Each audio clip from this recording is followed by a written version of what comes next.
a Piera que nos traz ideias tão originais e tão profundas que merecem circular nos nossos pensamentos, nos nossos estudos e, sobretudo, na nossa clínica.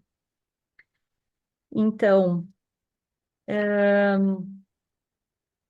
vamos dar início. Eu quero me apresentar. Eu sou a Daniela Pivarasquim e aceitei esse convite para coordenar essa mesa com muita satisfação, sobretudo porque eu tenho a maior admiração pelas autoras dos trabalhos de hoje, que são a Denise Martinez Souza e a Nicole Venturim Padilha.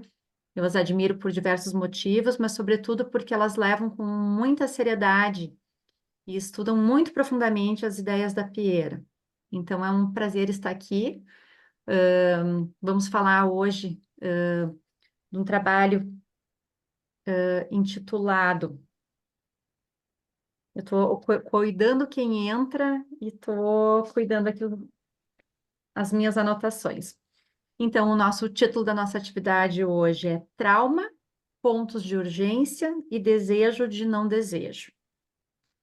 Então, é com muita satisfação que iniciamos, então, passo a palavra para a nossa presidente da Associação Pierre Lanier, né, a Denise Martinez Souza. Vou fazer uma breve apresentação, imagino que todos já a conheçam, mas segue a apresentação, então, da Denise. A Denise é psicanalista, é membro pleno do CEP de Porto Alegre, Centro de Estudos Psicanalíticos de Porto Alegre, presidente da Associação Pierre Lanier, fundadora da Gradiva, Grupo Atlântico de Psicoterapia Psicanalítica, coordenadora da Percurso, Centro de Estudos e Formação em Psicanálise de Manaus, e membro dos seminários Winnicott de Porto Alegre, Rio Grande do Sul. Então, Denise, passo a palavra e desejo uma excelente atividade a todos nós. Bom, muito obrigada, Dani, pela apresentação. Um prazer estar com vocês. Boa noite a todos e a todas. Então, eu estou meio afônica, então me digam se por um acaso não estiverem me escutando bem, tá? Mas sempre que eu me sinto convocada a pensar os conceitos com que Piero Lanier nos presenteou, insisto em acreditar que é impossível apresentá-los antes de descrever minimamente os pressupostos da teoria, que são o suporte de suas ideias inovadoras. Mesmo considerando-se freudiana, Pierre afastou-se de algum dos conceitos de Freud e compreende outros tantos a partir de um viés diferente, resgatando e dando uma importância vital ao desejo para a compreensão do psiquismo humano. Irá transcender o construto de Freud apresentado no projeto e no capítulo 7 da interpretação dos sonhos, pois irá ampliar a dimensão intrapsíquica da moção do desejo para o espaço intersubjetivo, incluindo o desejo da mãe pelo bebê como marca importante na historicidade do sujeito. Entende que no processo de subjetivação há uma pré-história libidinal que fará parte de um projeto identificatório concebido pela mãe, dirigido ao bebê, que antecipa o nascimento, que se insere numa trama vincular ontogenética e que irá manifestar-se no colorido dos registros psíquicos do ínfans. Cabe ressaltar que Lanier embasará sua teoria partindo do pressuposto que a mãe funda o psiquismo do bebê com o seu desejo, com seu corpo, sua sensorialidade, seu consciente, com o inconsciente, com seus nuances e matizes fantasmáticos, atravessado ou não pelo Édipo, com o registro inconsciente da história de seus vínculos transgeracionais. A mãe, com a magnitude e intensidade de seus registros, vai tentar dotar de significado as primeiras experiências do bebê com a vida e, na tentativa de interpretar as vivências, irá nomeá-las. Nesse sentido, uma violência necessária se impõe.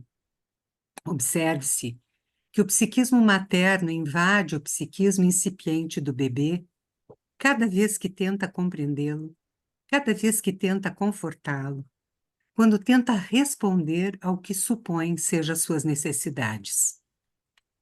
Na violência primária, a complexidade do psiquismo materno mergulha no psiquismo ainda raso do ínfans e insufla, nesse espaço unidimensional, ainda colabado, sopros de significado, início de uma construção simbólica.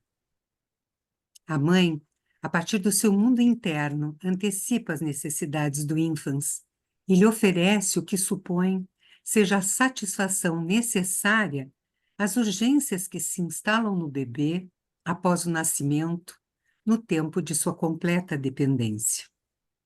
A forma mais absoluta de antecipação se manifestará no momento inaugural em que a atividade psíquica do ínfans se vê confrontada com as produções psíquicas da psique materna e deverá formar uma representação do mesmo. Olanier assevera que cada criança busca encontrar o desejo por trás de sua existência, um saber sobre sua história libidinal e identificatória, tentando rastrear, na esperança de ser confirmado, que sua existência é o resultado de um encontro de desejo entre o casal e que sua concepção foi resultado de um prazer partilhado. O eu, para Pierre, é um historiador em busca de provas de que sua vida é consequência desse suposto encontro amoroso, resultando em um desejo por si, por seu nascimento, conferindo legitimidade à sua existência. Uma história libidinal que dê conta das exigências de duas realidades, a do mundo externo e do mundo psíquico, que ele ignora em sua maior parte.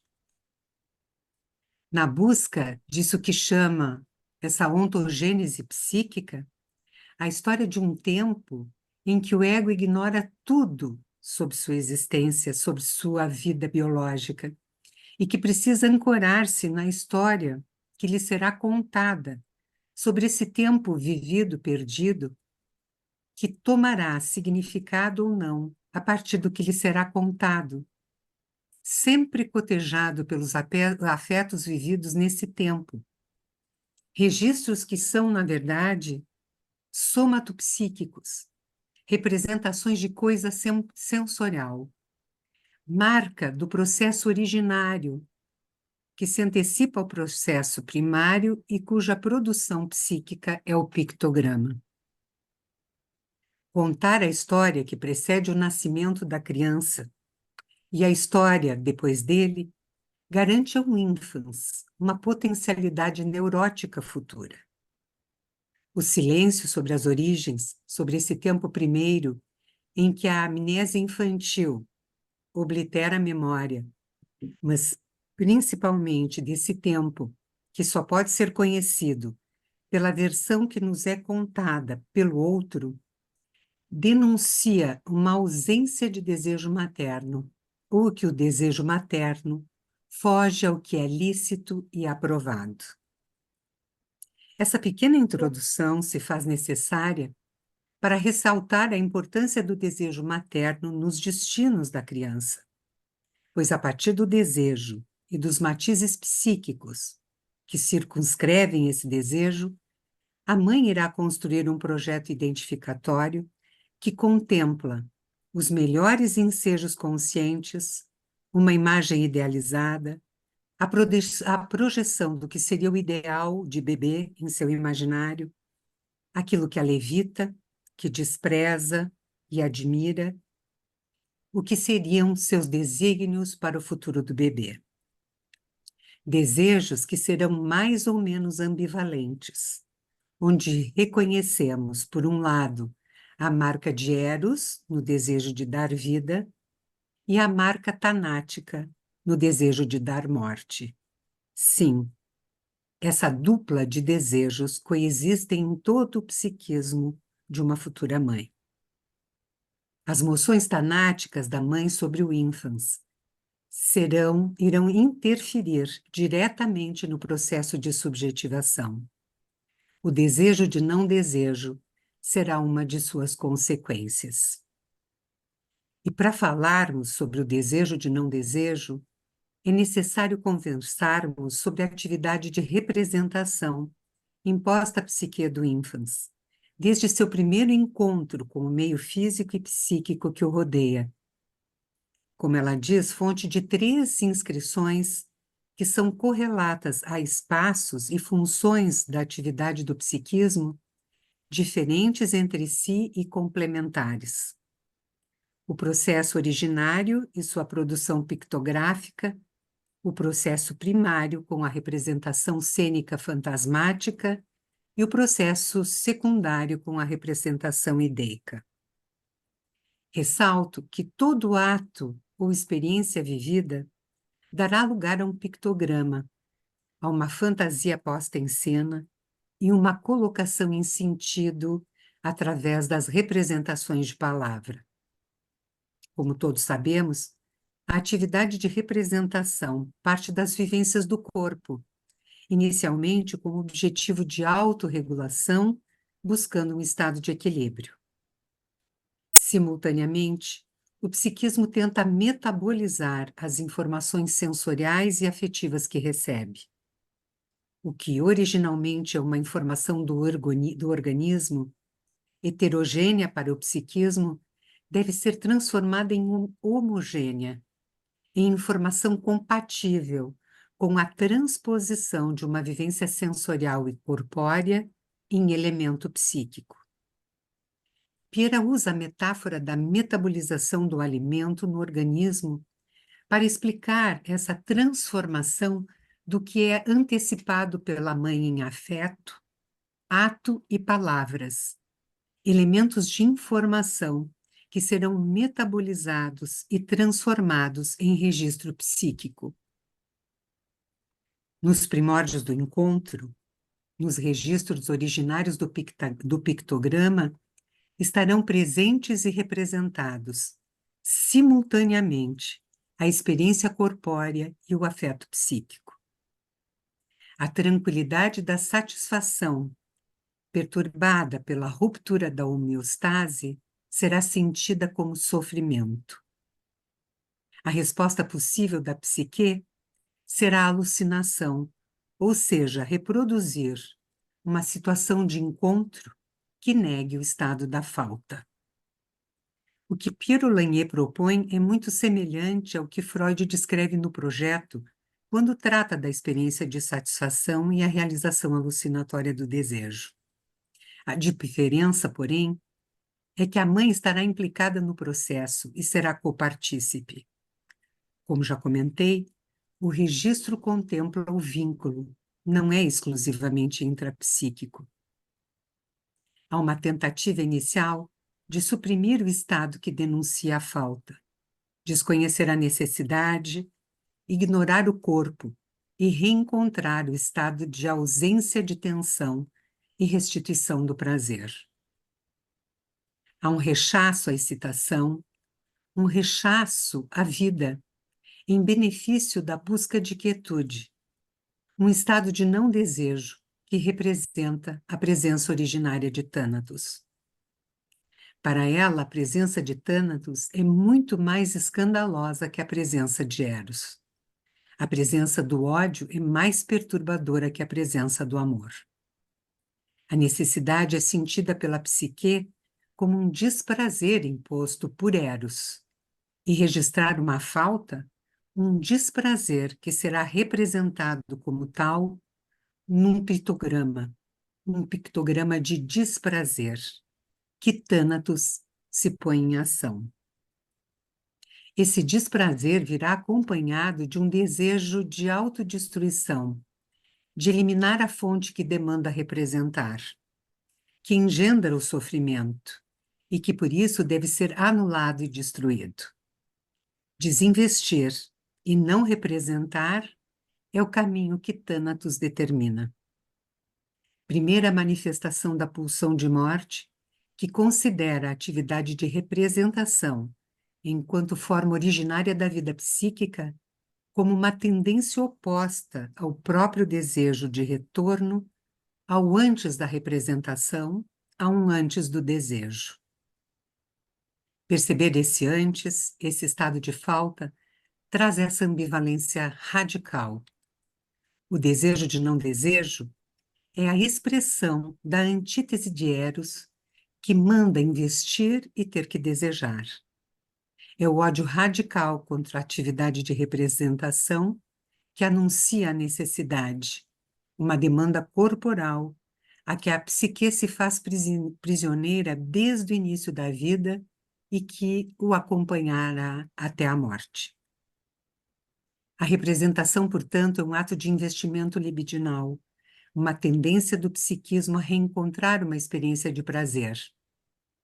Um prazer mínimo necessário à vida, à representação e ao desejo, uma marca originária que fará frente ao desconforto de ter que representar.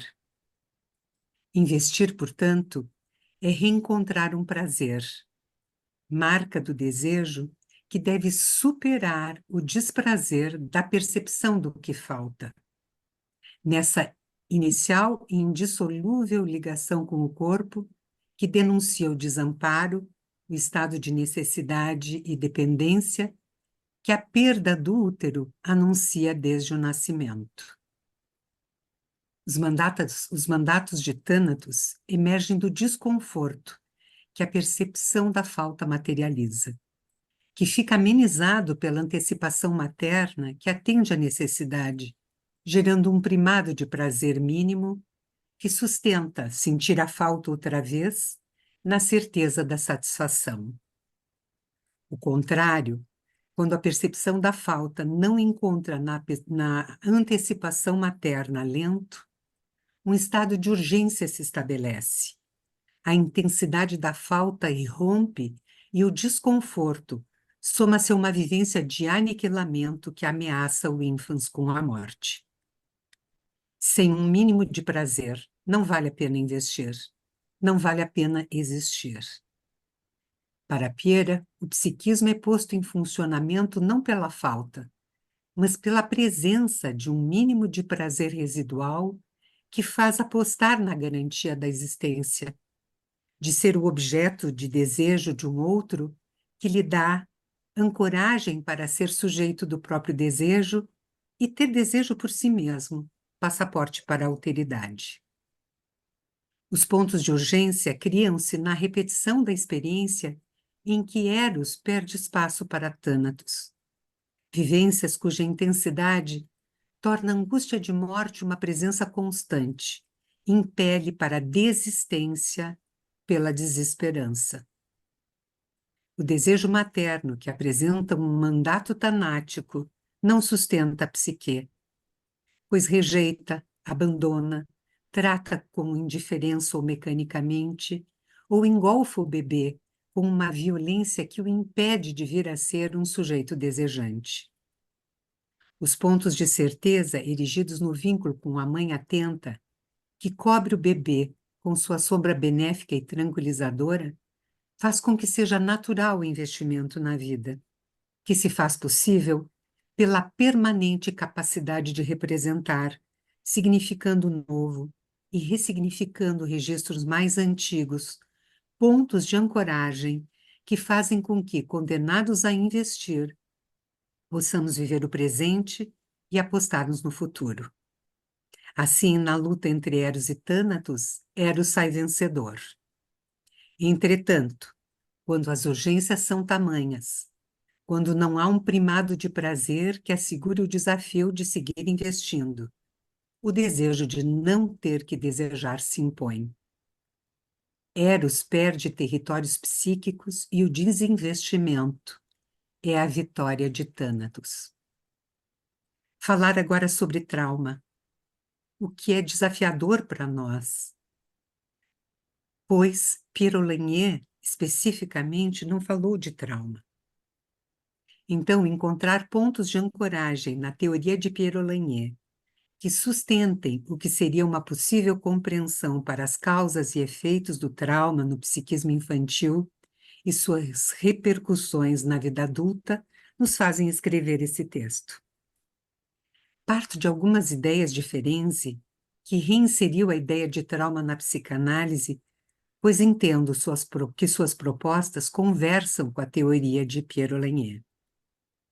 Em seu clássico texto Confusão de Línguas entre Adultos e a Criança, indica que nos casos de trauma precoce, uma parte da personalidade da criança, o seu próprio núcleo, permaneceu fixado num certo momento e num certo nível, onde as relações aloplásticas ainda eram impossíveis e onde, por uma espécie de mimetismo, reage-se de maneira autoplástica, ou seja, modificando o que é interno por não poder modificar o que é externo. Em seu texto, A Psicanálise em Face ao Desamparo e Seus Destinos, apresenta sua noção de trauma precoce, associando à falha dos pais em se adaptar às necessidades da criança. Dirá: se no começo de sua vida lhe foi infligido um dano, ainda que mínimo, isso pode projetar uma sombra sobre toda a sua vida. Ferenczi chama atenção sobre a ruptura que os traumas precoces produzem. Causam uma verdadeira aniquilação das capacidades de defesa ou ficam impedidas de se estabelecer. Como escreveu em seu texto A Criança Mal Acolhida e a Pulsão de Morte, as angústias decorrentes das experiências abusivas e traumáticas fazem com que áreas do psiquismo sejam extintas e que as crianças mal acolhidas ou acolhidas com rudeza e sem carinho morram facilmente e de bom grado. Articulando as ideias dos dois autores, percebemos que ambos compreendem o fator traumático como intersubjetivo, alertando para a reação no psiquismo infantil da conduta dos pais sobre a criança. Piera, no entanto, faz retroceder no tempo as ideias propostas por Ferenczi, exatamente porque concebe o psiquismo do ínfans, fundado pela mãe, ressaltando o caráter vincular das construções psíquicas, salientando a importância de um antes, de uma pré-história que antecede o nascimento, com a ideia, como já referi, de um projeto identificatório, porque acentua a importância do desejo da mãe pelo bebê e pela maternidade, porque enfatiza a qualidade do vínculo, do cuidado físico e emocional que devotará ao bebê quando antecipa e atende suas necessidades. Se no encontro da mãe com o ínfans uma violência constitutiva se impõe, a partir daí irá desvelar-se e adaptar-se ao bebê, para que os estímulos externos perturbem o mínimo possível o instável equilíbrio, já às voltas com a desagradável necessidade de pôr em marcha o trabalho de representação psíquica, dolorosa, por remeter ao desamparo e à falta. A mãe se fará cargo de acolher bem a criança, sem rudeza, com carinho, possibilitando com a sua antecipação e sua função porta-voz a criação de nexos, onde as palavras deem significado às vivências sensoriais, afetivas e fantasmáticas. Uma sombra falada benéfica e apaziguadora se derrama por sobre o ínfans, assegurando que nenhuma reação autoplástica se faça necessária, na medida em que a existência fica ancorada na certeza do desejo da mãe em dar-lhe vida. Entretanto, se a mãe, pela história de seus vínculos, pelas identificações conflituosas com a própria mãe e com a maternidade, pelas fixações edípicas, fica impedida inconscientemente de desejar um filho, na ambivalência entre o desejo de dar vida e o desejo de dar morte, o primeiro perderá para esse último. Se não se consuma a morte física, a vida psíquica ficará ameaçada.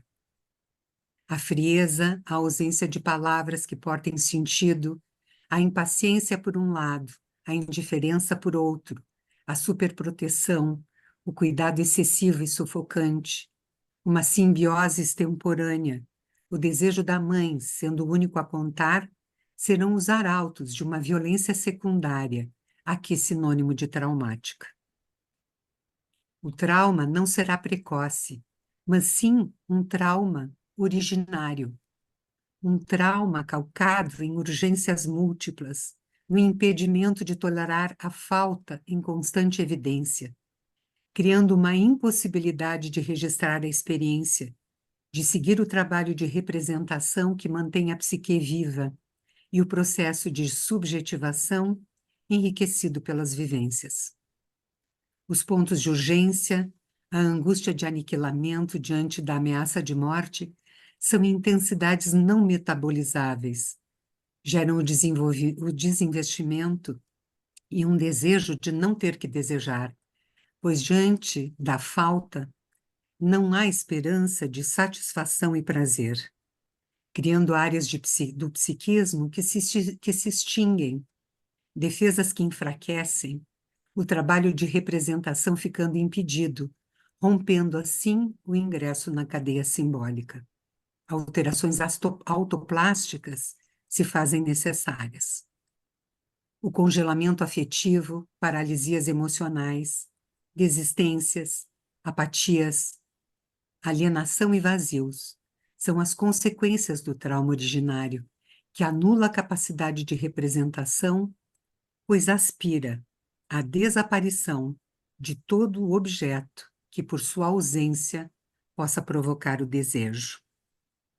São pessoas que facilmente se deixam morrer, se não fisicamente, emocionalmente. A sombra do trauma precoce encobrindo as potencialidades mais saudáveis do eu. Mas se as vivências traumáticas originárias não forem demasiadas, o que irá acontecer é um registro, uma disposição latente para que, diante da irrupção de intensidades de alta magnitude vindas da realidade, o mecanismo de desinvestimento seja acionado. Na impossibilidade de processar o impacto causado pelo que acusa a sensorialidade, irrompe no psiquismo um pictograma de desprazer e automaticamente bloqueia a transposição do vivido sentido em uma cena fantasmática, que seria a via facilitada para a representação ideica, que fica impedida. Não haverá um discurso capaz de colocar em palavras o afeto e produzir um alívio para o eu através de uma narrativa que permite representar os afetos a priori irrepresentáveis. Nas patologias mais graves, as chamadas patologias do vazio, os quadros borderline e toda a gama de potencialidades psicóticas, encontraremos vivências traumáticas precoces, mas também encontraremos vivências traumáticas originárias. A noção de que existe uma verdade material que registra em forma de pictograma a falha no encontro da mãe com o ínfans, nos permite uma escuta clínica diferenciada, que nos autoriza a construir novas versões para o vivido não lembrado. Passamos a sentir com os ouvidos, conectados com o afeto sem nome do registro originário, uma escuta que dota de significado o vazio da representação. O analista irá colocar sua escuta a serviço da reconstrução de uma história vivida não contada, construindo uma história nova para o velho trauma sem história na trama psíquica do paciente. Obrigada. Bom, Denise, parabéns, trabalho maravilhoso, muito bom te escutar, como sempre. E a tua fundamentação teórica, né, fundamental. Eu não vou me demorar, eu vou passar logo para a Nicole Venturim Padilha, porque os trabalhos se complementam, e aí, após isso, nós abrimos para questionamentos ou comentários. Então, passo a palavra para Nicole, mas eu gostaria de fazer uma apresentação primeiro, né? A Nicole Pedrotti Venturim Padilha é psicanalista e escritora, é graduada em Publicidade e Propaganda, e em Psicologia pela Universidade de Caxias do Sul. Tem formação em psicanálise pelo CEP de Porto Alegre, Serra. Supervisora clínica e coordenadora de seminários de grupos de estudos do CEP de Porto Alegre, Serra. Vencedora do Prêmio Douro, CEP, em 2020, e vencedora do Prêmio da Jornada da Sociedade Brasileira de Psicanálise em 2023. A Nicole está cursando a especialização em psicanálise vincular no Instituto Contemporâneo, é uma das fundadoras da Associação Pierre Lanier e faz parte da diretoria, junto com a Vera Fornari e a Denise Souza. Escritora de artigos e capítulos de livros em publicações de instituições psicanalíticas, autora dos livros Cocô de Pombo e Si, idealizadora e criadora de conteúdo do perfil Psicanálise Sem Espetáculo. Então, com prazer, passo a palavra à Nicole. Bem-vinda, Nicole. Obrigada, Dani. Bom, queria agradecer a presença, né, de todos, todas que estão aqui presentes, dizer que é um prazer poder falar sobre a Pierre, e ainda mais ao lado da Denise, que é a pessoa que me apresentou a Pierre, e desde então eu me apaixonei pela teoria dela e venho estudando então um pouco mais. O nome do meu trabalho, então, eu intitulei ele de Navegar é Preciso, Navegar Impreciso. Eu começo o trabalho, então, citando os versos, né, da poesia Navegar é Preciso, do Fernando Pessoa, onde ele diz: navegadores amigos tinham uma frase gloriosa: navegar é preciso, viver não é preciso.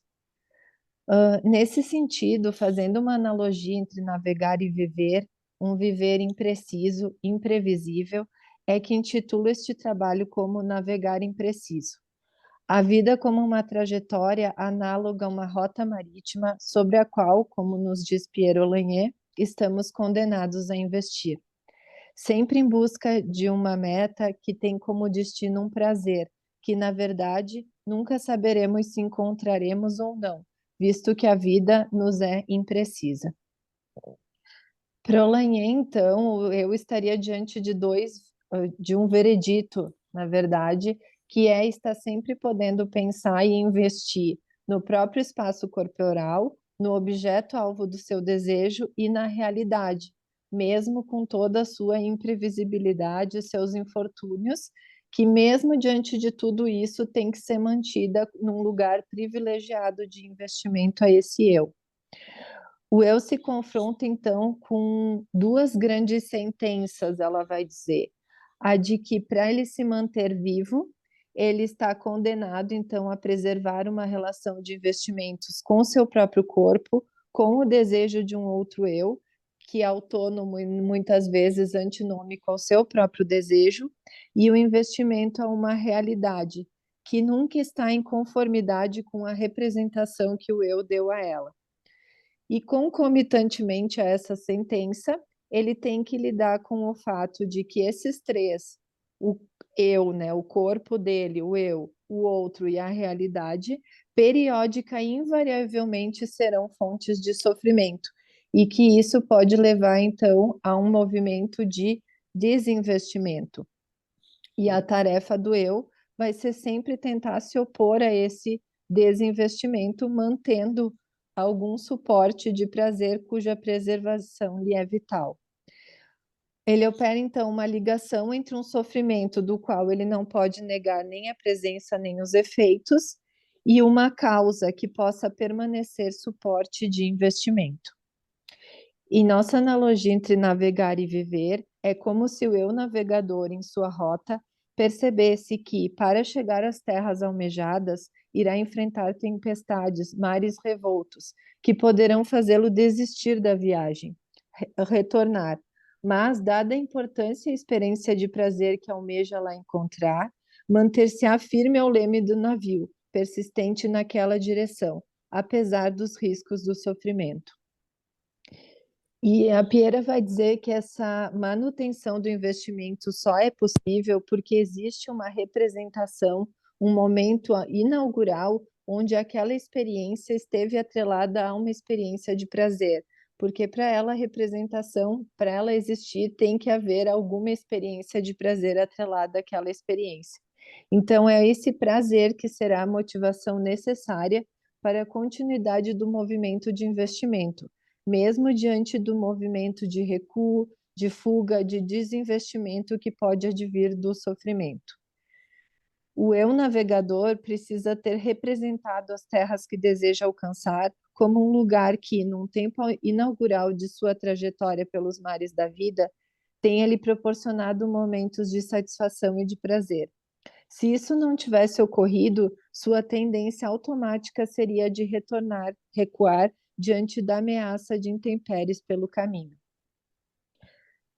E a Piera vai trazer que o eu vai estar sempre diante de um paradoxo, que é fugir do sofrimento, mas o preço desse sofrimento seria a perda de um objeto que ele considera necessário e vital para o prazer, e ao mesmo tempo preservar esse objeto, mas então sob o preço do sofrimento.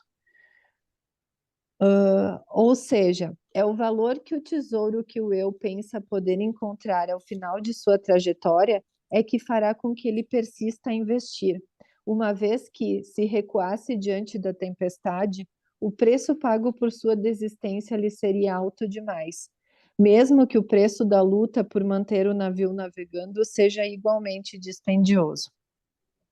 Aí tem uma frase da Piera, né? Pensar, investir, sofrer. Os dois primeiros verbos designam as duas funções sem as quais o eu não pode nem advir, nem preservar seu lugar na cena psíquica. E o terceiro, o preço que ele deverá pagar para tanto. E aí eu escrevo, né? Navegar, pensar, investir. É preciso, é vital, mas ao mesmo tempo impreciso, fadado ao sofrimento diante de tal imprevisibilidade.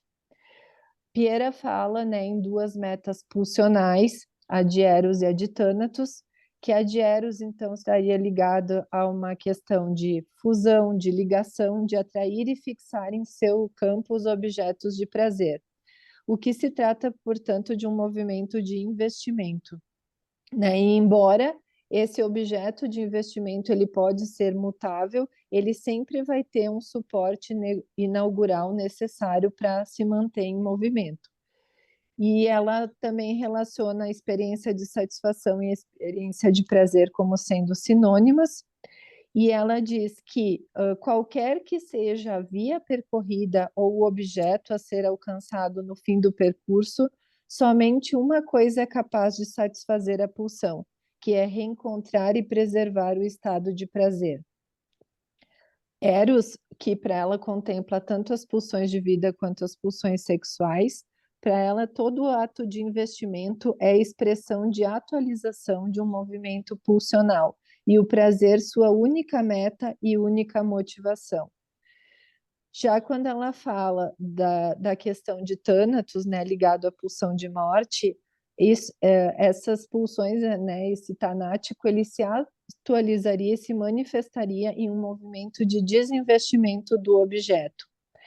Mas ela diz que esse desinvestimento, ele não se dá no sentido de se fazer investido em um outro objeto, mas sim em um movimento de desinvestimento a todo objeto, todo encontro, toda experiência que exijam a preservação da atividade de ligação própria a Eros.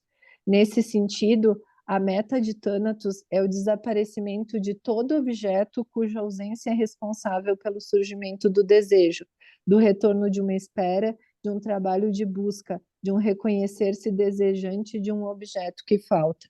Então, tudo que está ligado à questão do desejo, né? Então, a Piera fala, no que tange a pulsão de morte, a Thanatos, em um desejo de não desejo, enquanto que, no que tange as pulsões sexuais e de vida, a Eros, ela fala, então, em desejo de prazer.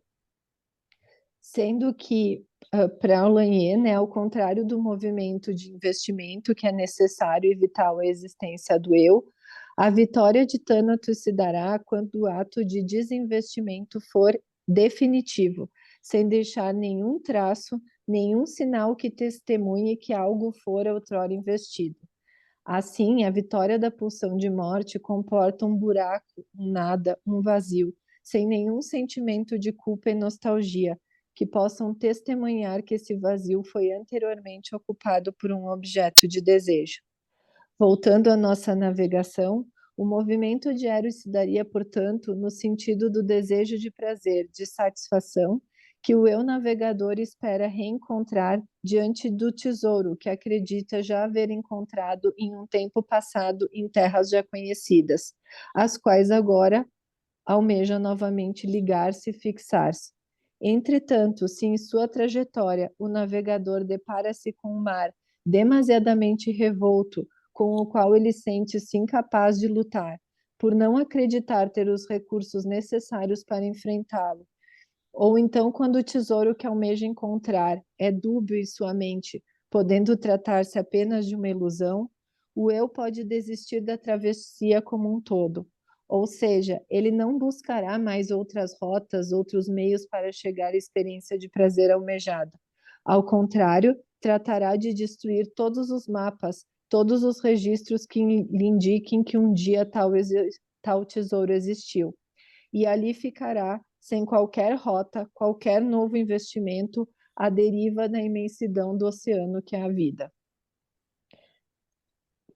A vitória de Thanatos, então, ela se dá no sentido de apagar qualquer possibilidade de vestígios de um sofrimento que seria intolerável à psique.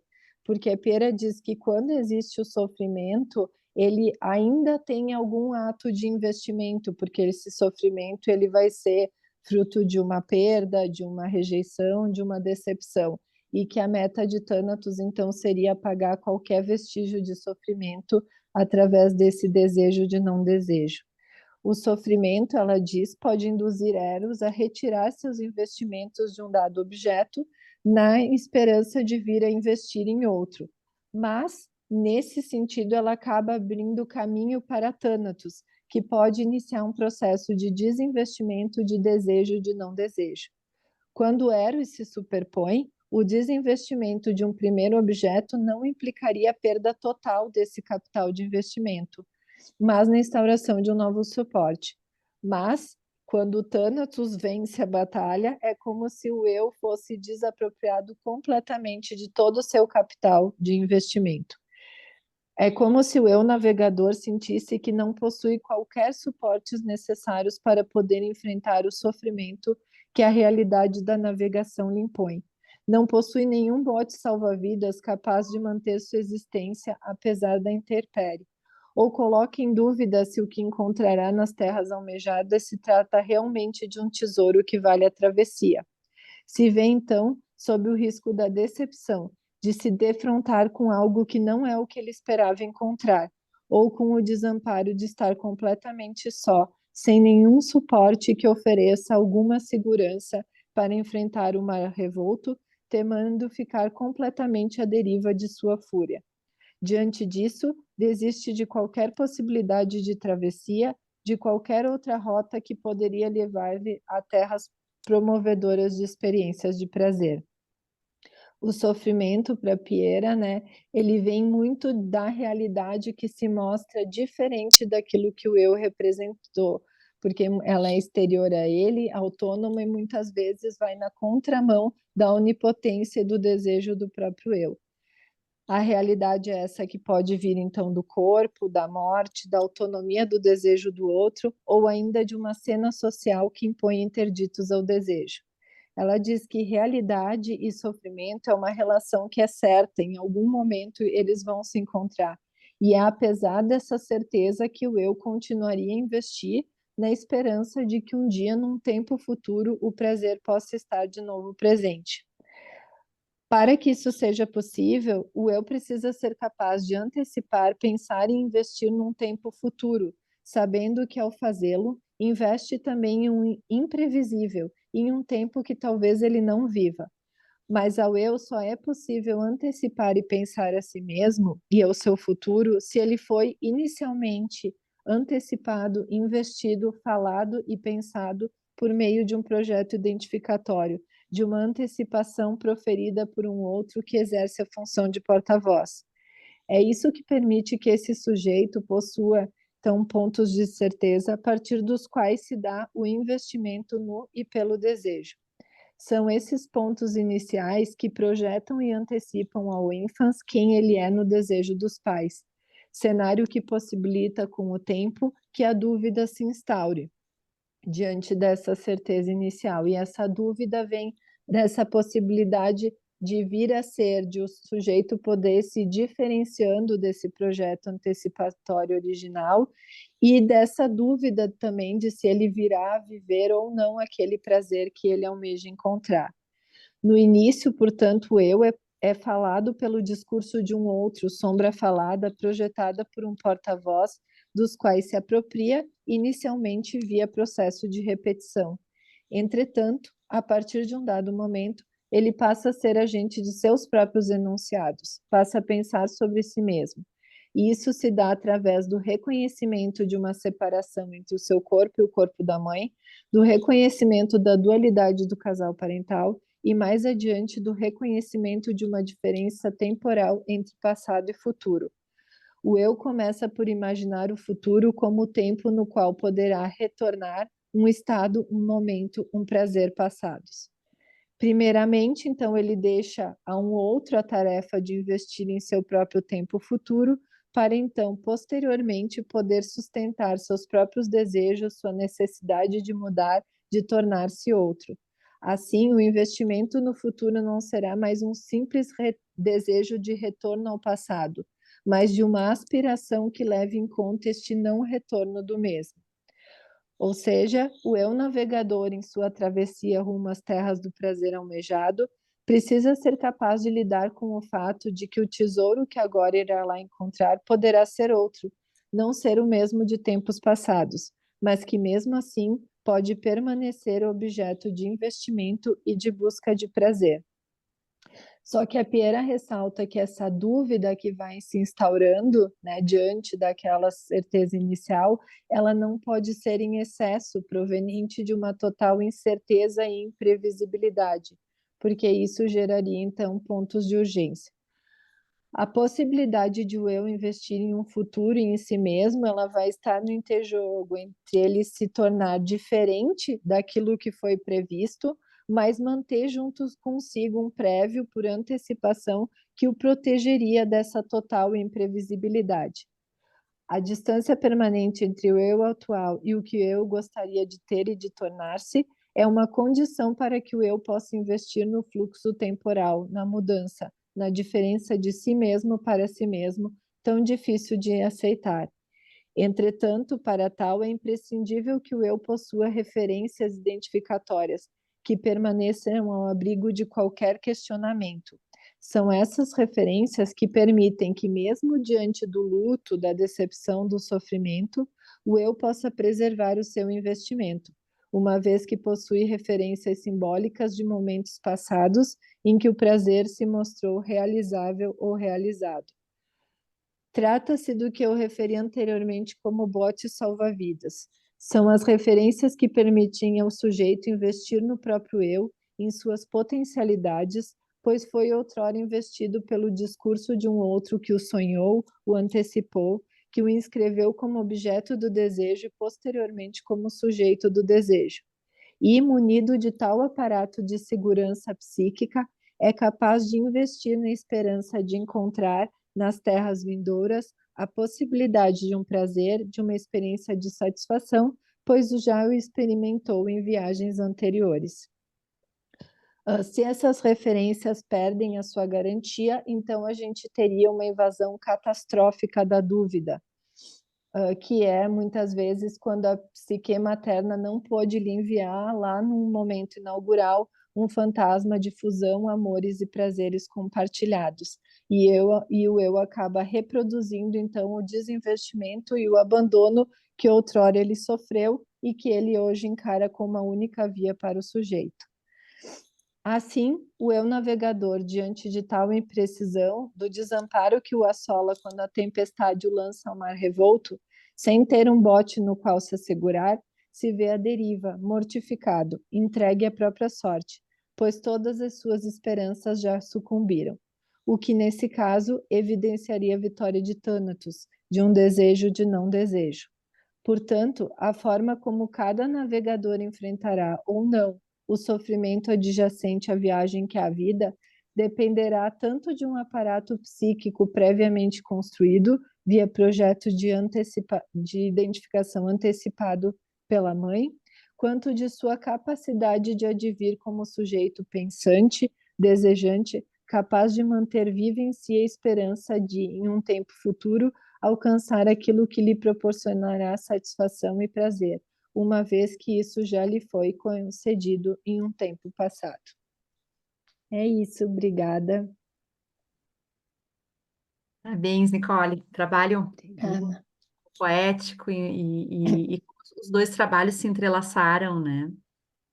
E claro que com essa tua figura da navegação, eu não pude deixar de pensar, né, nas questões de realidade, né, que o nosso Rio Grande do Sul acabou vivenciando, né, nos últimos tempos e vem vivenciando, e como é preciso se agarrar ao leme, né, e manter a esperança, né, diante de tanta gente que perdeu tudo, né. Bom, mas é isso. Então, vamos abrir para comentários, para questionamentos, e depois podemos voltar a Denise e a Nicole, né, para dar um encerramento. Fiquem à vontade. Quem desejar, então, falar, pode se anunciar.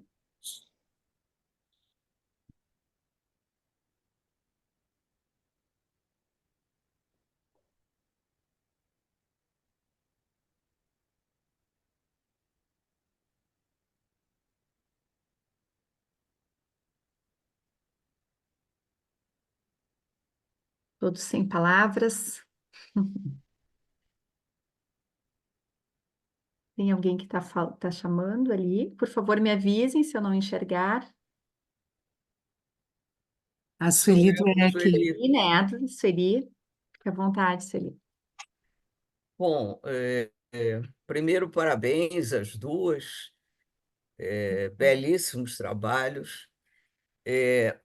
Infelizmente, eu estou navegando em mares nunca navegados. Então, são conceitos, assim, talvez muito específicos, né? Que a gente tenha que pensar bastante e tentar entender, para quem não está familiarizado com o meu caso. Então, choveram perguntas aqui no meu papel. Eu vou fazer uma para cada uma, para não tomar o tempo das outras pessoas, né? Então, Nicole, muito prazer, parabéns, né?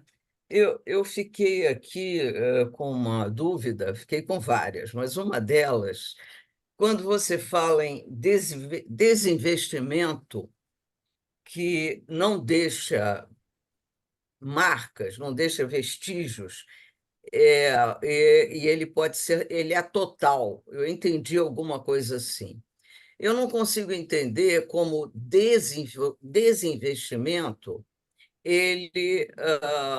você pensa em um investimento que foi desinvestido. Pelo menos eu penso assim, ou eu estou errada, né? Então, como é que não deixa marcas? Como é possível isso? Não deixa vestígios. É total. Como é que pode ser total?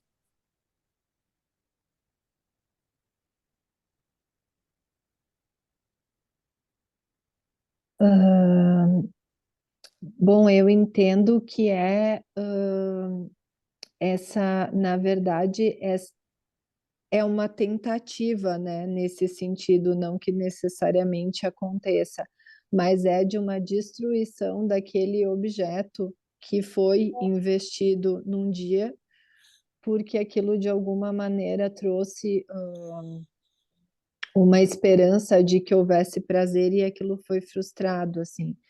Então, é quase como se tivesse que apagar aquilo que está ligado àquele objeto, àquela vivência anterior, né? Nesse sentido, para apagar, para que não haja esperança de retornar para aquilo novamente. E nesse sentido seria assim um desejo de não desejar nada, que seria como se fosse uma mortificação do sujeito, assim, né? Na atitude dele de não querer investir em nada. Nesse sentido que seria o desinvestimento total, assim, de não querer investir em nada novo. Mas a destruição seria daqueles registros ligados a essa experiência. Não sei se ficou mais claro. Mas, pelo que você falou, fica um espaço de esperança, né? Seria Sim, para reconstrução, para construção, para. Enfim, pode falar, Denise. Posso dizer uma seria coisa? esperança. Celi, deixa eu te dizer uma coisa assim, ó. Eu acho que a gente tem que pensar isso em dois tempos. Ah, tá. A gente tem que pensar isso no psiquismo infantil e no psiquismo adulto. Tá. Quando a Nicole fala, né, sobre essa parte da teoria da Piera, onde existe uma tentativa de desinvestimento, mas muito mais do que desinvestimento, existe uma ideia de destruição, é destruição da representação do objeto dentro do psiquismo. Ah, tá. E como isso é muito primário, quando isso é muito originário, isso é um tempo, né, onde a personalidade está se formando, é possível, sim, fazer com que o rastro da falta daquilo que em algum momento pôde existir aconteça. E isso são as patologias, como eu tento dizer ali no final do meu texto, são as patologias do vazio, vazio Sim. de representação. E o único rastro que fica é um registro pictográfico, onde a sensação, a sensorialidade, o registro de coisa sensorial e corporal permanece. Então, tem um Ah, desconforto, mas não tem representação de entendi. coisa nem de palavra. Por isso é que há uma destruição. O Perfeito. objeto que participou, vamos dizer assim, o objeto que participou de uma experiência de satisfação, quando ele é perdido, o desinvestimento, a força tanática destrói aquela representação. Porque se não tem aquilo que satisfaz, eu não tenho o que É, desejar e eu não sinto falta.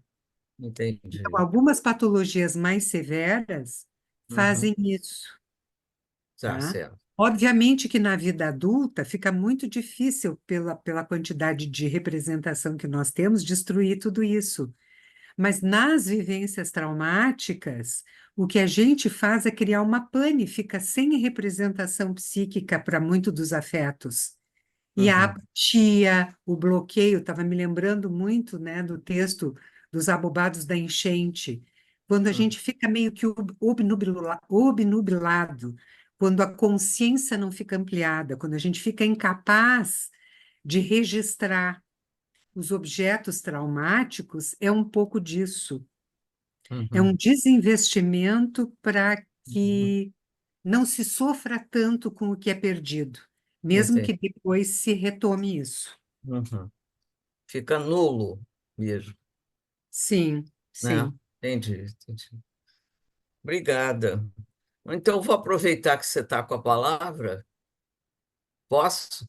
Pode. Posso. Estamos aqui para isso. Depois a É, Nicole dá a versão dela também. quando você falou, bom, a sua fala foi muito inteira, tão inteira, que muitas vezes eu não sabia se você estava falando da mãe ou do bebê. E eu achei isso fascinante, gostei muito, né? Talvez fosse esse o seu objetivo mesmo, não sei. Mas, quando você fala do desejo, do não desejo, e fala do ódio, né? Eu pergunto a você, e o medo? Não entra aí? Acho que sim. E eu acho muito interessante essa ideia da pera, porque normalmente a gente tem uma ideia de que a pulsão de morte é silenciosa. O Freud nos diz isso. Uhum. Que a gente não pudesse detectar a pulsão de morte porque ela é larvária, ela é sorrateira, ela não se faz anunciar. E a pera acha que é justamente o oposto. Ela acha que as manifestações de Thanatos são ruidosas pelo barulho que se faz presente na tentativa de destruir os objetos que são fonte de investimento. E o Uhum. ódio e o medo são duas manifestações de mesma linhagem, né? Sim. Como o amor e a ternura. Então, o ódio ele é movido, ele é um resultado do medo. Sim. Aquilo que me atemoriza, aquilo que me angustia de aniquilamento, é aquilo que me faz sentir o desamparo, é sobre isso que eu vou ter medo. E eu vou odiar Uhum. qualquer coisa que me faça perceber o meu desamparo. Então, eu tento anular Entendi. isso. É, Tanto que ela diz, é um ódio radical à representação, porque se eu uhum. represento, eu vou ter que me dar conta. Claro. O medo do que me falta, do meu desamparo, né? Uhum. Uhum. Então, é um ódio radical. E ela diz isso, eu acho isso fantástico. Ela diz, o ódio é muito mais ruidoso do que o amor. E é realmente, o amor é tranquilo. O ódio Claro. grita, o ódio esperneia, né? Uhum. Obrigado.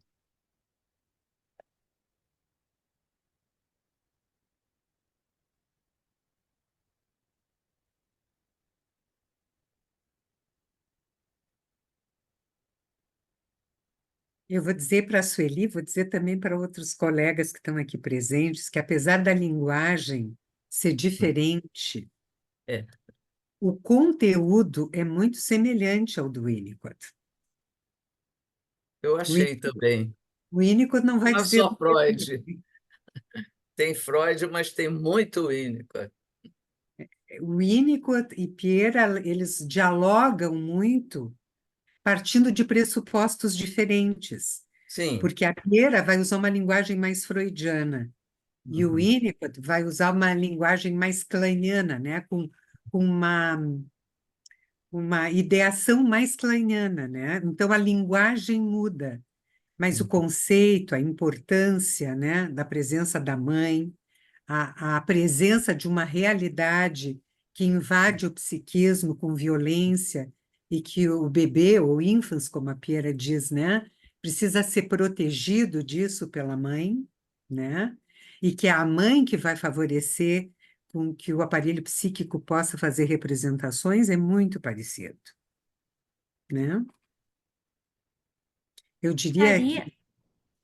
Fala, Ju. daria para pensar, Denise, nesse desinvestimento como uma destruição do objeto que existiu um dia, como a privação e a deprivação? Acho que sim. Sim. Acho que se poderia criar uma analogia nesse sentido. Eu acho que na deprivação, se a gente fosse usar uma linguagem da Piera, nós teríamos um trauma precoce, como fala o Ferenczi, não um trauma O originário. trauma originário. Não um trauma originário, porque houve registro, né? Houve afeto, vamos dizer assim, houve pontos de certeza, houve um holding a ponto de sentir a falta daquilo que teve e que sente como tendo perdido, né?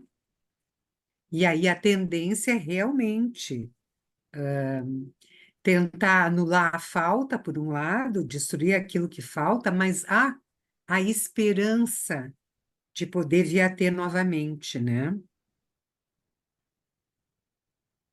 Acho que sim. Obrigada.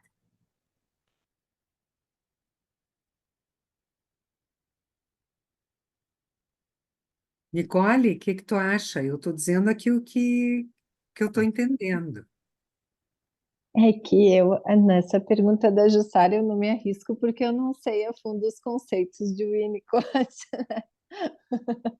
Mas concordo antes até com o que tu falava da questão do medo. Acho que sim, o medo ele faz parte de todo esse processo que a gente está falando, né? Acho que é justamente o temor, vamos dizer assim, um indicativo de perigo que vem da possibilidade.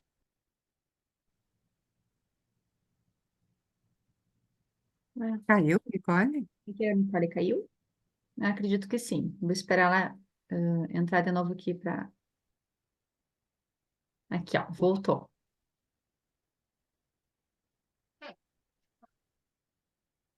Nicole? Vamos ver aqui. Voltei, Voltou, caiu. não sei o que aconteceu aqui. Fui desligada. Mas, acho que é isso que eu estava falando justamente de desligamento, né? Dessa coisa da pulsão de morte, que é diante desse medo, dessa perspectiva de um sofrimento, haver um desinvestimento ou um ataque, né? A tudo aquilo que possa significar algo do desejo. Então, sim. Sabe, Nicole, a propósito disso, eu me lembrei de poder retomar, porque eu acho que é um conceito importante para quem está começando aí a poder trabalhar um pouco com os conceitos da Piera, que apesar da Piera falar, ela não fala tanto em pulsão de morte como Uhum, ela fala em forças e funções tanáticas. uhum, Como ela não fala em pulsão de vida, ela fala em eros, emoções eróticas, né? Emoções de eros. E eu acho isso muito interessante, porque quando ela diz que o desejo de não desejo é uma manifestação da pulsão de morte, ela fala de uma pulsão de morte ainda submetida a eros. uhum. Porque Eros é anterior a Thanatos para ela, quer dizer, Eros como a representação da vida, ele chega antes com o bebê, ele chega com o nascimento do bebê, ele chega com a possibilidade do bebê ter vida, né? Então, é só quando existe a satisfação de uma necessidade, é só quando existe a falta, porque existiu uma satisfação, que parece que as forças tanáticas se movimentam contrárias àquele sentimento de falta que faz botar em trabalho o psiquismo. Mas no desejo de não desejo, Thanatos ainda está submetido a Eros, porque há um desejo. Não é a ausência total de Não desejo. desejo. Porque Sim. a ausência total de desejo, aí seria a morte, né? Não Sim, só a tanto morte que, psíquica. sim, tanto que é o desejo de não desejo, né? Mas tem um desejo, né? Ainda ali, né? Eu acho bem interessante porque ela traz essa ideia de que a representação ela só é possível se teve algum prazer. Então, é, Ó, caiu de Denise, novo, mais Nicole. uma duvidazinha. Você Sim, falou, por falar em desejo do não desejo, você falou em ausência do desejo materno, né? Seria patológico para ela isso? É, como é que se explica? Porque aí não tem desejo do não desejo. Você citou a ausência do desejo materno. isso. A Pierre Lanier, ela faz uma distinção entre desejo de ter filhos e desejo de maternidade. Hum, Então, ela diz que o desejo de ter filhos é muito antigo no psiquismo, mas o desejo de ser mãe, que é ter um filho e se haver com ele, não existe, pode não existir. existe, é. Existe, muitas mulheres são Muito. mães e não querem se ocupar da maternidade, porque não querem o filho. Hum, Era só satisfação de um desejo narcisista, infantil, para provar algo para si mesma, né, para provar que o seu corpo funciona, mas não que exista um desejo pelo filho e um desejo de dar conta como mãe desta criança. Então, são mulheres que engravidam. São mulheres que podem até levar a cabo a gestação e que o seu filho nasça. Mas quando se depara com o bebê, não tem desejo por ele. Vai cuidar por uma moção superegóica, por uma imposição social, para Sim. manter um papel, mas não vai amar o bebê, não vai ter desejo por ele, não vai antecipar um futuro. Então, uma mãe que existe a ausência do desejo, eu digo sempre, né? Por identificações falhas com a própria maternidade, com a própria mãe, por uma impossibilidade de identificação, porque a mãe falhou consigo mesmo, porque tem uma fixação edípica que lhe proíbe ocupar esse espaço. Enfim, são uma variedade de questões que fazem com que exista uma ausência do desejo da mãe pelo filho. E isso vai fazer com que emoções tanáticas se agilizem na direção da criança. Sim. A mãe, o desejo de dar morte à criança é maior do que o desejo de dar vida. Mas se a vida existe, o que ela vai impedir é a vida psíquica, para que a criança nunca descubra que ela não deseja, ou que o desejo de maternidade dela não é lícito, não é legítimo. É Fica claro? ruim da criança não descobrir, né? É ruim essa. A Exatamente. O criança intuito é vai esse, sentir logo, claro. exatamente. Mas a mãe vai desmentir. E Eu isso, acho, para a Pieira, é um dos... Desculpe, Verinha, só para concluir. E isso é um dos piores conflitos para a Pieira, porque a criança, no processo originário, com a sensorialidade dela, ela registra no pictograma o desamor da mãe. E quando ela tenta confrontar isso com a mãe desmente. E quando a mãe desmente, a mãe diz para ela: tu é louca, o que tu percebe não vale. Nada do que tu sente é legítimo. Desconsidera a capacidade de pensar, de sentir, pensar e de representar, como uma tentativa de que o filho nunca descubra a ilegitimidade dele no desejo da mãe. Tu ia falar, Verinha, desculpa.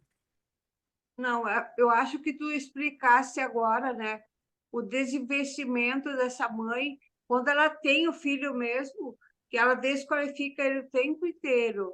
Então, interessante, né, explicar isso, que a Pera trabalha, né? Que ela tem o filho e desqualifica ele o tempo inteiro, diz coisas que não. Ele, quando ele quer falar alguma coisa, ela desqualifica, diz que é mentira, e por aí vai. Nicole, eu acho que tu tinha caído novamente, talvez teu pensamento tenha ficado interrompido ali naquele momento, tua fala. Se tu quiser retomar, fica à vontade. Não, Dani, vamos seguir Eu não sei o que que aconteceu, ainda bem que não ficou caindo enquanto eu estava apresentando o trabalho. Eu percebo que algumas pessoas às vezes caem e eu adiciono novamente, talvez é uma questão de internet.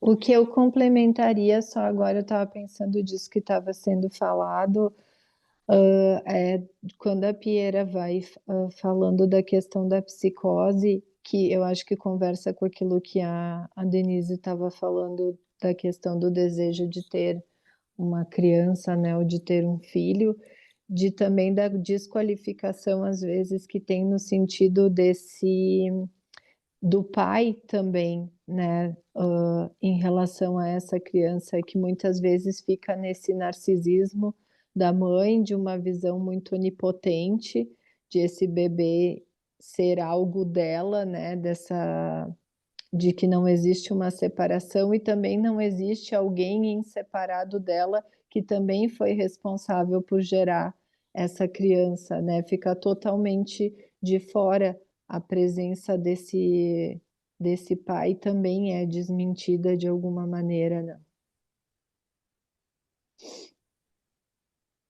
Ela engolfa a criança.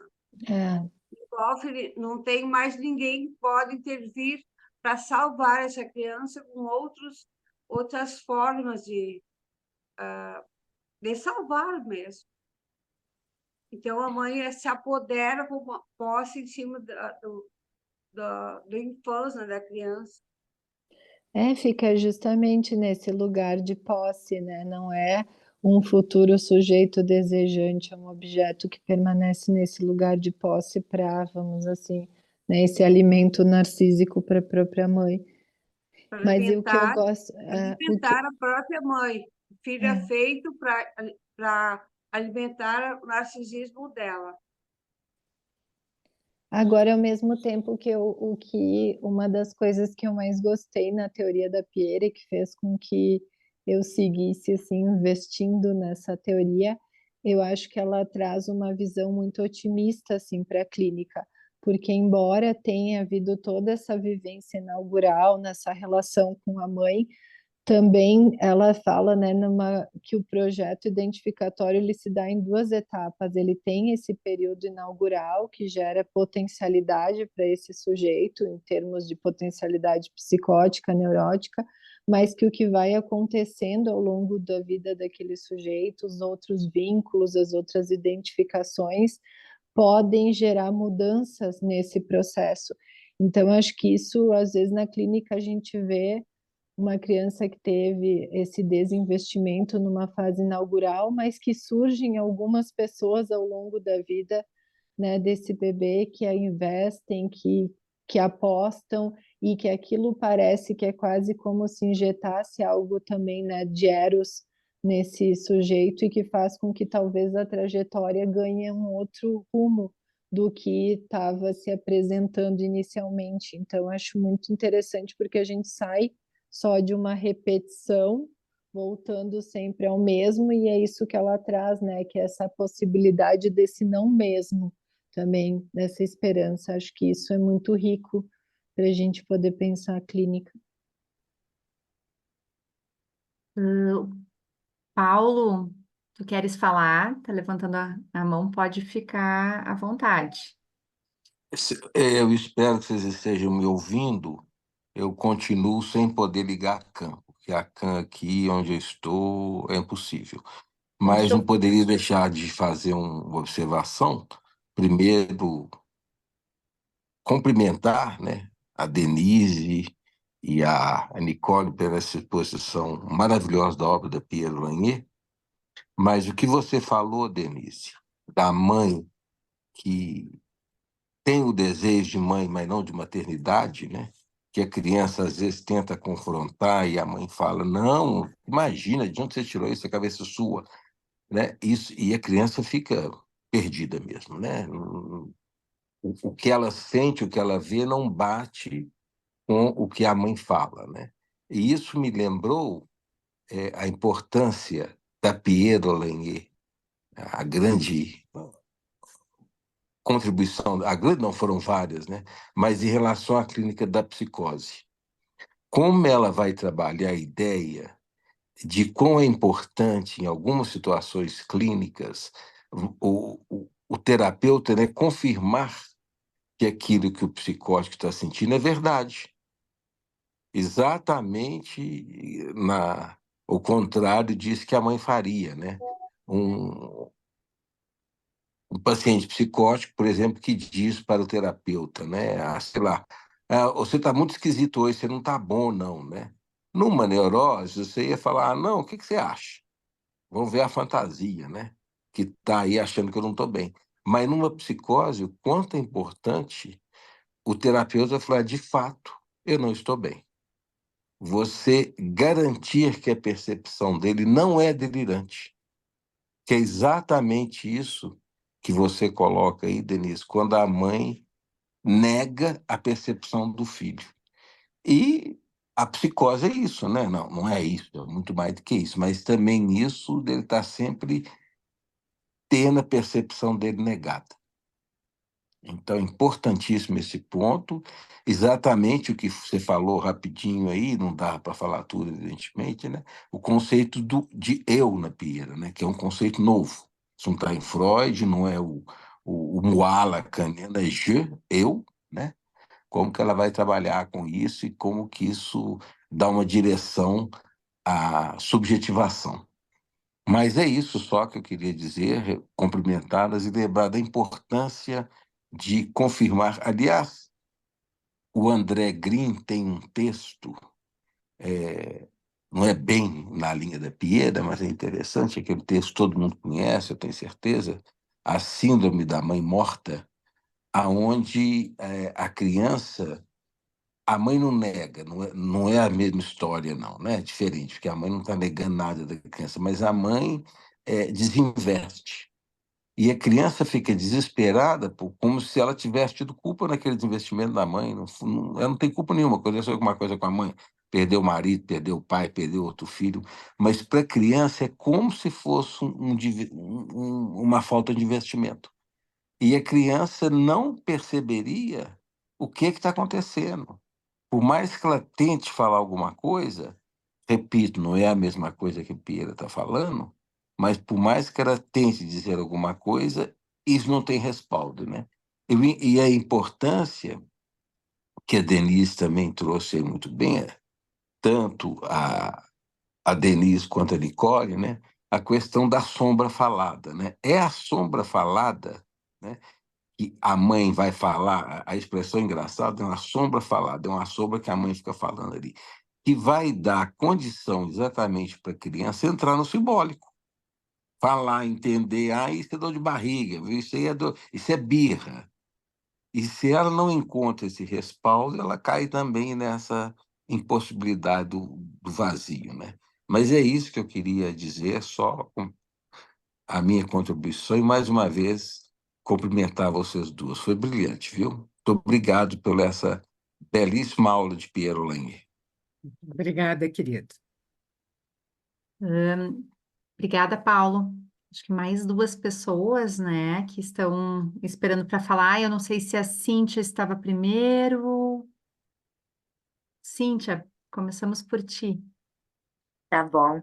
Bem, primeiro, a Denise Nicole pelos trabalhos maravilhosos, né, didáticos, lindos, poéticos também, que a Pera não conheço nada, estou só através do que eu escuto da Denise um pouco, mas eu fiquei pensando sobre, eu fiquei com uma dúvida, Denise, sobre a questão do trauma, não tão precoce, mas ainda na infância. Por exemplo, se a gente puder falar em trauma e fazer uma analogia com o Ferenczi da identificação com o agressor, se isso é só uma pergunta assim que pode não ter nenhum sentido, mas me pareceu assim que a identificação com o agressor é uma forma, no caso, vamos dizer, no caso de uma criança abusada, uma criança que tenha sido abusada pelo próprio pai e que não desinveste do pai porque afinal é um investimento tão primordial para ela, né, com uma representação tão grande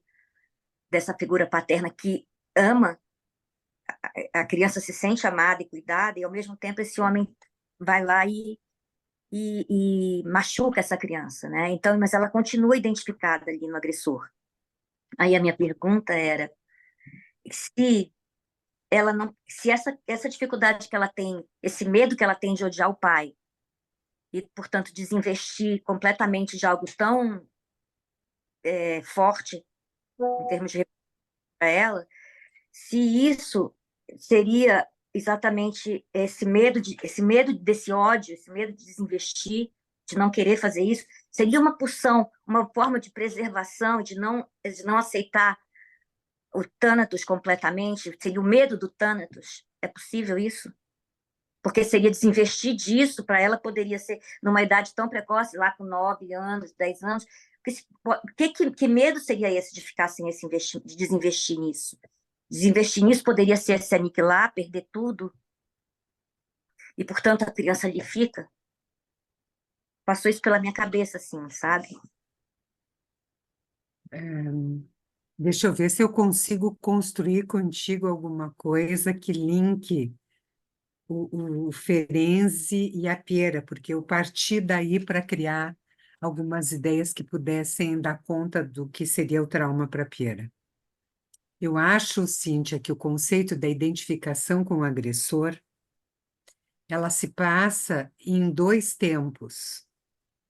O primeiro tempo é como que eu vou perder alguém que eu amo, mesmo que abuse de mim.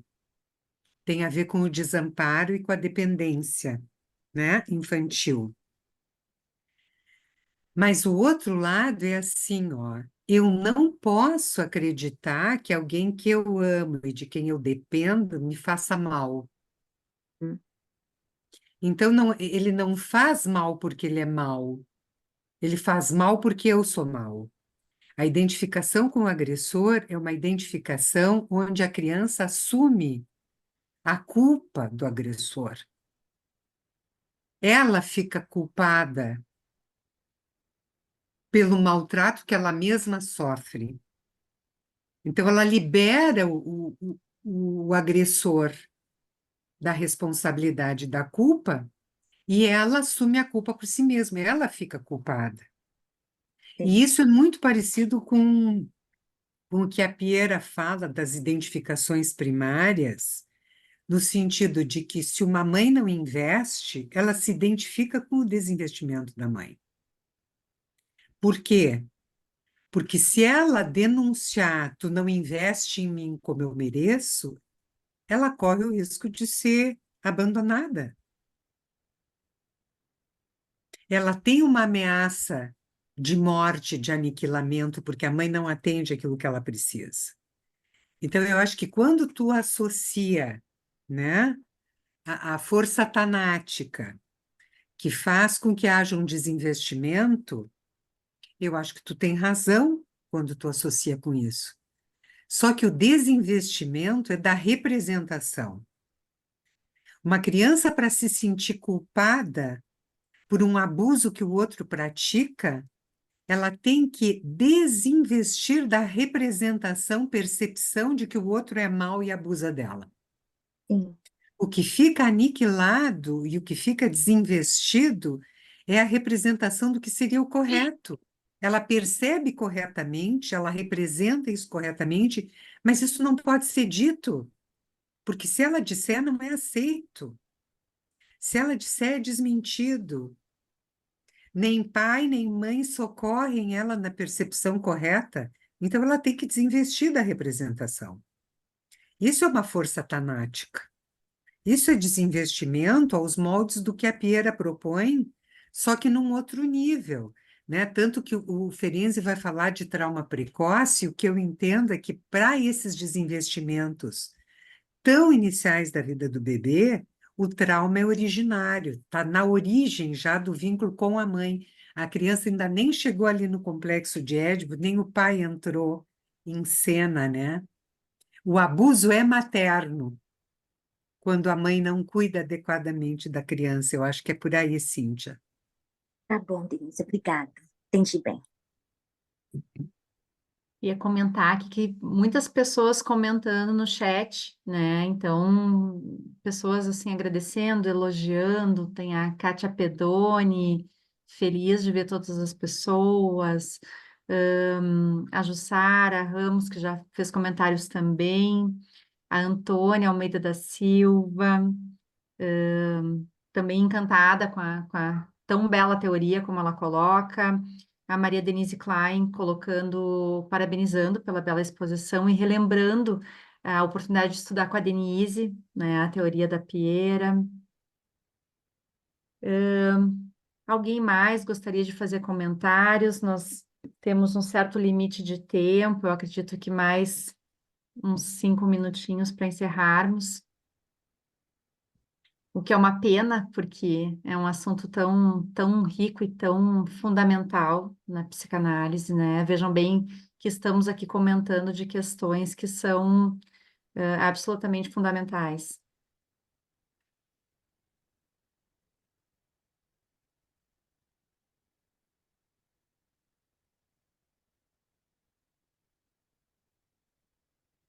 uma grande oportunidade, na verdade, escutar a Denise e a Nicole e os comentários de vocês.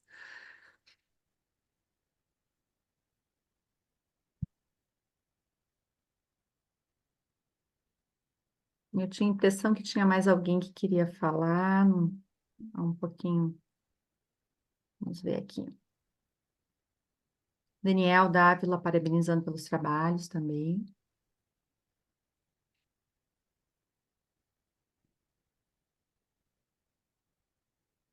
Denise e Nicole, vocês desejam fazer algum comentário antes de encerrarmos, então? Então, Sim,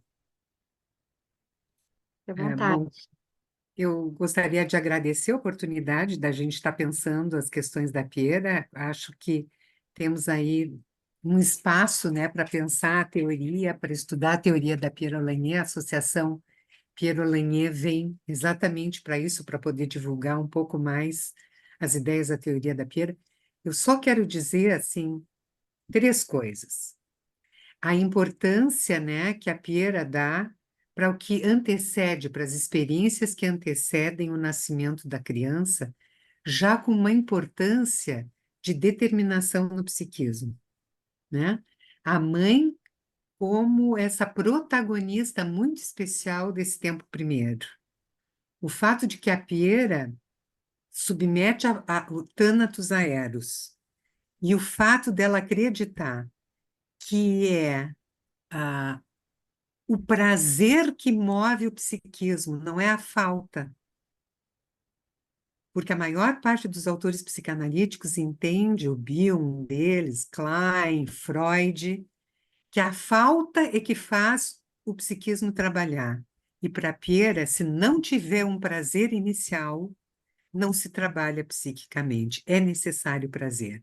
E por último, e não o menos importante, talvez o mais importante, é que como o psiquismo se funda no vínculo com a mãe, no vínculo com um outro, é no vínculo que tudo pode ser reinscrito, revisado, revisto, compreendido, e como a Nicole falou, é uma visão muito otimista para a clínica, porque aquilo que no vínculo não foi fundado, não foi transcrito, não foi representado, no vínculo com o outro que escuta, né, sensivelmente, isso vai poder ter um novo destino.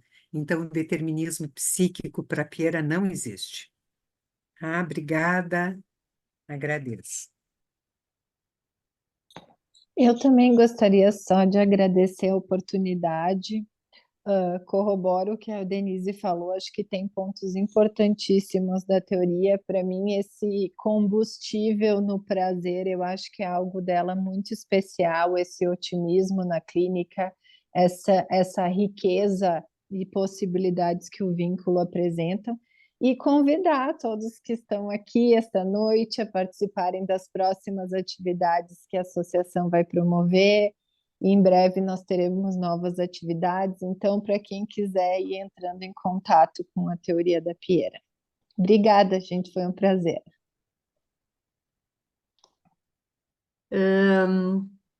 Mais um comentáriozinho ali, a Simone Vargas parabenizando, a Denile, a Andressa, todos encantados, né, com os trabalhos.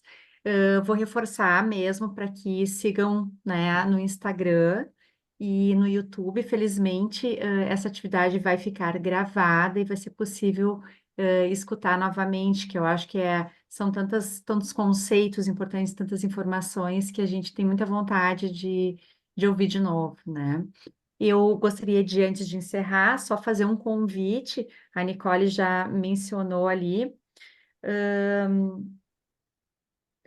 gostaria de deixar um save the date aqui, no dia 13 de setembro e também no dia 27 de setembro, a Associação Pierre Lanier vai oferecer um ciclo de estudos com o Luiz Hornstein.